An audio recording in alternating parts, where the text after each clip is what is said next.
제가 신학교 다닐 때 읽었던 책 중에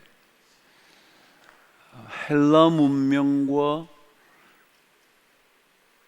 히브리 문명, 헬라적인 사고와 히브리적인 사고에 대한 비교에 대한 책을 읽은 적이 있습니다. 헬라 문명의 특징은 시각 중심이라 말했습니다. 그러니까 보는 게 중심입니다. 이 문명의 영향을 받아 현대 문명도 시각 중심으로 모든 것을 이끌어 갑니다.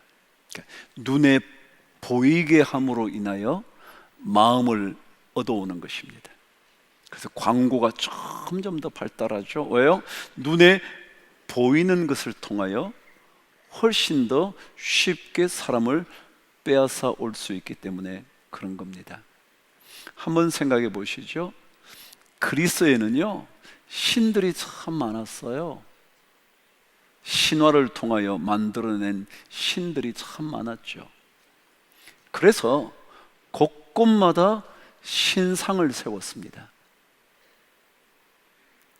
제우스 신이든지 아테나 신이든지 마이다스 신이든지 무조건 신을 만드는 것입니다. 신상을 만드는 것이죠. 왜요?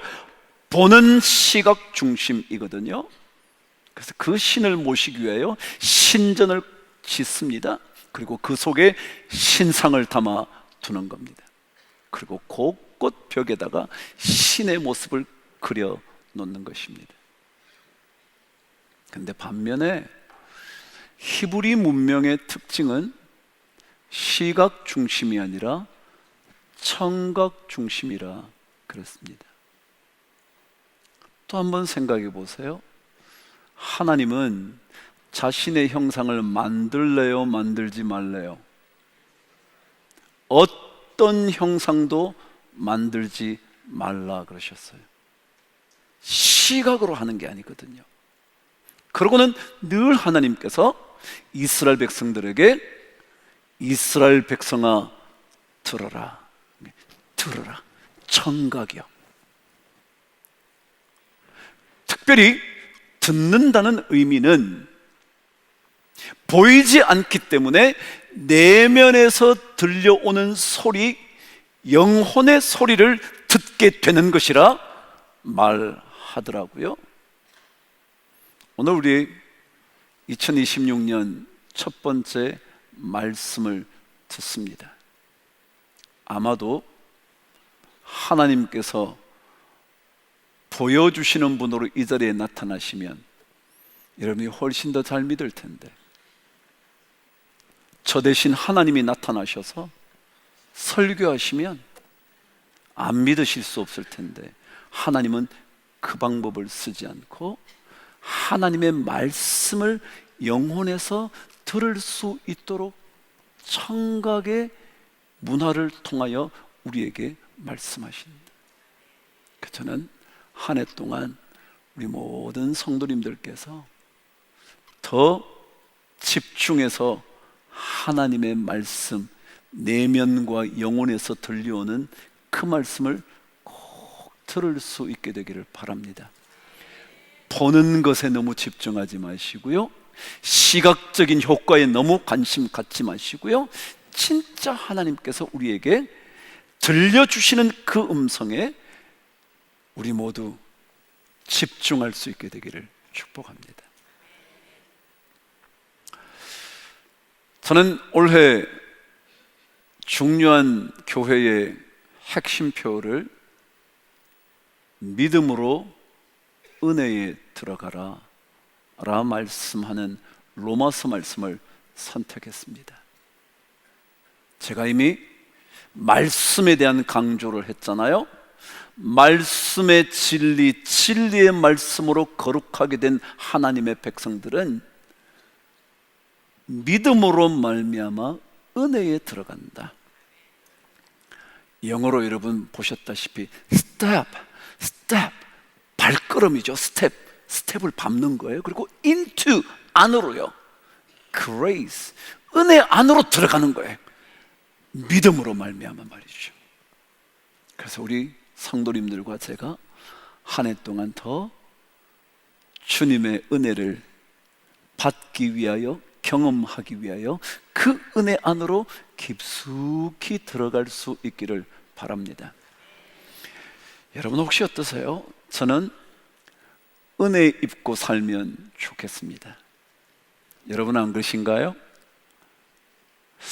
은혜라는 말은 꽤나 기독교적인 용어인 것 같지만, 그러나 사실은 우리는 늘 써온 용어입니다. 부모님의 은혜, 이제는 많이 상실되어 버렸지만 스승의 은혜. 우리는 누군가의 은혜로 인하여 여기까지 왔습니다. 은혜 없이는 우리는 살 수가 없습니다. 그런데 저는 이런 은혜를 받으면서 인생을 살면 훨씬 삶이 수월할 거다 늘 생각합니다. 당연하지 않겠습니까? 제 곁에 있는 사람의 도움을 받으면 우리는 뭐라 그래요? 그 사람의 뭘 입었대요? 은혜를 입었다 그러잖아요. 그런 은혜 입을 수 있는 사람이 많이 있다면 제 삶이 훨씬 더 잘 굴러가지 않겠어요? 그러니까 이 은혜라는 것은 사실은 삶을 멋지게 잘 굴러갈 수 있게 하는 윤활유일 것 같아요. 이게 없으면 수고는 하는데 덜커덩 덜커덩 힘겹게 굴러가는 인생 될지 모르거든요. 언젠가 책 속에 이런 글을 읽은 적이 있습니다. 한번 들어보시고 여러분은 어떤 인생, 어떤 은혜를 입으면 좋을지 한번 생각해 보시죠. 무시로 해외여행을 다닐 수 있고, 마음만 먹으면 크루즈 여행을 다닐 수 있으며, 아무렇지도 않게 파리 여행을 떠나 루브르 박물관에 들어갈 수 있다. 그런데 그 박물관에 들어서서 얼마 지나지 않아 야 빨리 사진 찍고 가자, 야 한두 번 왔냐? 라는 사람과 수년간 돈을 모아 기다렸던 열흘 정도의 해외여행에 파리를 들러 루브르 박물관에 들어가 한 작품을 보다가 마치 발이 얼어붙은 것처럼 꿈쩍도 하지 않은 채 몇십 분을 지나고 있는 그 사람, 이 둘 중에 당신은 어떤 인생이 더 풍요로운 인생을 살고 있다고 생각하는가? 라는 책의 글이었고 질문이었어요. 여러분은 어떤 은혜를 받고 싶으세요? 돈이 많아서 마음만 먹으면 해외여행을 훌쩍 고급스럽게 다녀올 수 있는 그런 은혜를 입고 싶으세요? 아니면 무언가 그것이 내 마음을 움직여서 발이 얼어붙은 것처럼 꼼짝 못하게 나를 붙드는 무언가를 만나는 삶, 그런 삶의 은혜를 받고 싶으세요? 혹시라도 제가 목사니까 이런 얘기 해볼까요? 혹시 찬송 하나를 부르다가 쏟아지는 눈물을 막을 길이 없어서 예배가 끝났음에도 불구하고 눈물 범벅이 된 얼굴을 들기조차 민망해서 어쩔 줄 몰라 하는 그런 사람의 은혜를 받고 싶으세요? 아니면 돈이 있으니까 마음껏 써대고요, 원하는 것 다 하는 그런 은혜를 받고 싶으세요? 여러분 어떠세요? 우리는 모두가 어떤 은혜가 더 좋은 건지 잘 모른 채 살기도 합니다. 물론요, 돈도 많아서 원하는 것 하고요, 바꾸고 싶은 자동차와 집도 마음대로 바꾸고요, 자식들 원하는 거 마음대로 하게 해주는 것도 나쁜 은혜는 아니겠지만, 그러나 진짜 찬송하다가 마음이 뜨거워져서 어쩔 줄을 몰라요. 저 오늘요 아침에 첫 번째 찬송을 했어요. 여러분, 무슨 찬송인지 아시나요? 예배하는 자에게, 예배하는 자에게. 그 찬송 우리 불렀잖아요. 큰 은혜를 주실 거다. 근데 제가 이렇게 찬송을 보는데요, 한 교인이 큰 은혜를 부어 주시리 막 이러고 찬양하는 거예요. 저는 그런 은혜 받고 싶어요. 그런 은혜예요. 그냥 첫 번 찬송이니까 부르는 그런 찬송 말고요. 그래, 하나님 제가 오늘 예배합니다. 예배하는 동안 그런 큰 은혜를 저에게 주십시오. 주십시오. 막 가슴을 치. 여러분, 하나님의 은혜의 가장 큰 핵심은요, 예수 그리스도 그분으로 말미암아 영원한 생명을 얻게 되는 구원의 은혜입니다. 이것을 성경은 그 예수 그리스도를 믿음으로 말미암아 의롭게 되는 은혜라 말합니다. 그래서 오늘 성경 5장 말씀 이전에 마지막 4장 마지막 절에는 예수 그리스도 그분이 우리의 범죄함으로 인하여 내어준 바 되어 우리는 그분을 믿음으로 의롭게 되었다 말합니다. 이것이 믿음의 가장 큰 은혜입니다. 여러분과 제가 가장 큰 은혜를 받았다 그럴 때 그 은혜는 다른 은혜가 아니라 예수 그리스도를 믿는 믿음으로 말미암은 구원의 은혜, 의롭게 된 은혜입니다. 오늘 우리 모든 성도님들이 그 은혜를 받았다 저는 믿습니다. 그런데 오늘 성경은 그 은혜를 이야기한 다음에 예수 그리스도를 믿음으로 말미암아 의롭게 되어서 하나님과 우리 더 이상 갈등의 관계가 아니라 화평케 되는 관계를 누리게 된 그 사람, 은혜에 들어가게 된 그 사람, 그 사람이 어떤 은혜의 삶을 계속 누리게 되나? 왜요? 구원받은 은혜 이것만이 아니라 구원받은 하나님의 백성의 삶 속에 이루어지는 은혜, 이게 어떤 거냐 말이죠. 여러분, 오늘 성경은 2절에 그로 말미암아 우리가 믿음으로 서 있는 이 은혜에 들어감을 얻었대요. 들어감을 얻었대요. 은혜에 들어가게 됐다는 겁니다. 여러분, 여기에 들어간다는 단어는 굉장히 중요한 단어입니다. 그건 뭐냐면 예전에 이 단어는 왕실에서 사용하는 단어였다 합니다. 왕을 알현하기 위하여 들어갈 수 있게 되었을 때 이 단어를 쓴다는 거죠. 그건 뭐예요? 무슨 얘기냐면, 여러분, 왕을 함부로 만날 수 있나요? 제가 그냥 오늘 예배 마치고 이 대통령 좀 만나고 올게, 그렇게 들어가면 됩니까? 받아줍니까? 아니요. 지금 전제 군주도 아닌 그 왕을, 대통령을 만날 수도 없는데, 예전에는 왕을 만나려면요 절대 함부로 들어갈 수 없죠. 그래서 반드시 왕의 최측근인 사람이 어떤 누구를 인도해 들어가야만 어디에 들어가요? 왕을 만날 수 있었어요. 그래서 누군가가 이끌어가서 왕 앞에 데려다 준다, 이게 들어간다라는 뜻이었답니다. 들어가게 되면 함부로 왕에게 말할 수 없는 내용을 말할 수 있게 되는 것을 들어감이라고 그랬답니다. 그러니까 함부로 들어갈 수 없는 곳을 들어가서 그곳에서 왕에게 내가 말하고 싶은 것을 말하게 될 때 뭐라 그런다고요? 들어감을 얻었다 그런답니다.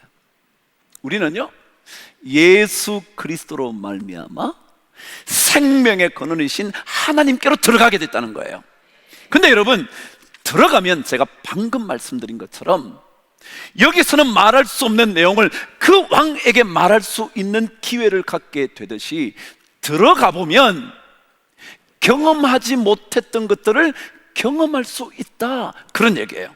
자, 그러면 우리가 예수 그리스도를 믿음으로 은혜의 자리에 들어가게 됐다, 그 얘기는 은혜의 자리에 들어감으로 인하여 우리가 이제껏 경험해 보지 못했던 엄청난 것들을 경험할 수 있게 됐다, 그런 뜻입니다. 이해가 되십니까? 그래서 저는 우리 모든 성도님들이 진짜 올해는 하나님께서 말씀하시는 그 은혜에 한번 들어가 보는 그런 은혜가 꼭 있게 되기를 바랍니다. 왜냐하면 그 은혜 안에 들어가 보면 이 땅에서 경험할 수 없는 것들을 경험할 수 있기 때문에 그렇다는 거예요. 그럼 도대체 그런 게 뭘까? 저와 함께 2절 말씀을 읽어 보겠습니다. 시작. 또한 그로 말미암아 우리가 믿음으로 서 있는 이 은혜에 들어감을 얻었으며 하나님의 영광을 바라고 즐거워하느니라. 아멘. 뭐라고 그랬냐면요, 이 믿음으로 은혜의 자리에 탁 들어가면 경험되어지는 게 있대요. 그게 뭐냐면 삶의 목표가 달라진다는 거예요. 무슨 목표로 바뀌냐면 내 삶의 목표가 전부 다 하나님의 영광을 바라보고 하나님이 영광 받으시는 게 막 기뻐지는 삶이 된대. 우리는 전부 다 어떻게 사느냐면요, 내 영광을 위해서 살거든요. 내 자식의 영광을 위해서 살거든요. 내 집안의 영광을 위해서 살거든요. 그런데 하나님의 은혜의 자리에 딱 들어가고 나면 내가 하는 일을 통하여 하나님이 영광을 받았으면 좋겠는 거예요. 내가 돈을 버는 일을 통하여 하나님이 영광을 받으시고 하나님이 영광 받으시는 거에 그게 저한테 너무 좋은 거예요. 이렇게 바뀐대. 이렇게 바뀐대. 이게 뭐 관심이 있을래나요? 아무도 안 들어가고 싶으면 어떡하죠? 근데요, 삶의 목표가 바뀌면요 어떻게 되는지 한번 알려드릴게요. 여러분, 제가 3일 동안 특밤을 하면서 강조했던 단어가 있었습니다. 그게 뭐냐면 죄라는 헬라어였습니다. 들어보셨겠지만 하마르티아라는 헬라어 단어, 죄라는 단어는 관역을 벗어난다, 그런 뜻이라고 말씀드렸습니다. 관역을 벗어난다. 다시 말하면 쏘았는데 엉뚱한 데 가는 거예요. 내가 에너지를 열심히 쏟아서 쏘았는데 엉뚱한 데를 맞히는 거예요. 그러면서 그 단어는 원래 애초에 관역 아닌 것을 향하여 쏘아댔다, 그런 뜻이라는 거예요. 그게 죄라는 겁니다. 관역 아닌 것, 다시 말하면 그것을 향해서 가면 안 되는데 그걸 향해 갔다는 거예요. 여러분, 돈이 우리의 인생의 목표가 아닌데, 그게 우리 인생의 관역이 아닌데 그걸 향해서 계속 쏘아댔다는 거예요. 땀을 흘리고 애를 쓰고 남들과 싸우고 남들을 짓밟고 그랬다는 거예요. 그게 죄라는 거라는 거예요.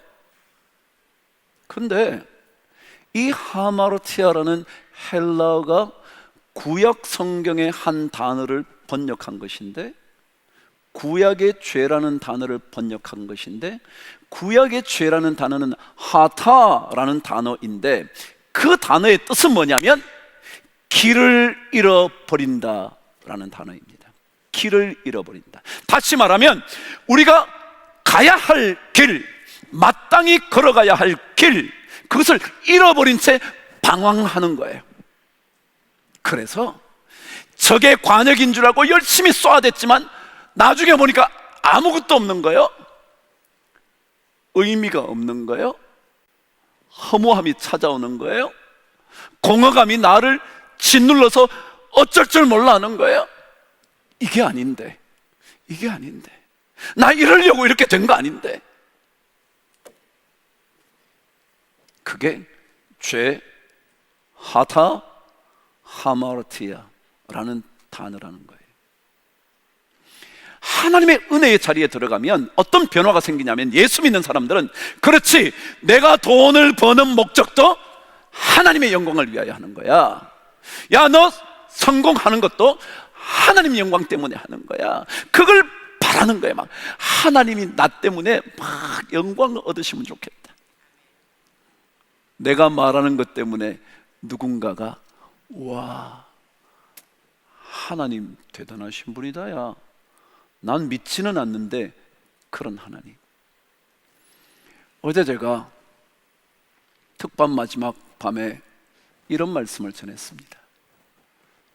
마지막 하나님의 놀라운 은혜의 사건이 일어나는 그날이 되면 수많은 사람들이 유다 백성 한 사람의 옷자락을 붙잡고 나도 당신과 함께하는 하나님을 경험하고 싶어, 나도 하나님 경험하게 해줘 라고 그런 날이 온다는 거예요. 그게 뭐냐 하면 바로 우리의 삶이 하나님의 영광이 되는 거예요. 나를 보다가 야, 저 사람 하나님과 함께하네, 나도 하나님과 함께 있게 해줘, 우리도 하나님의 은혜를 구해야겠어 라고 말하는 삶이 된다는 거예요.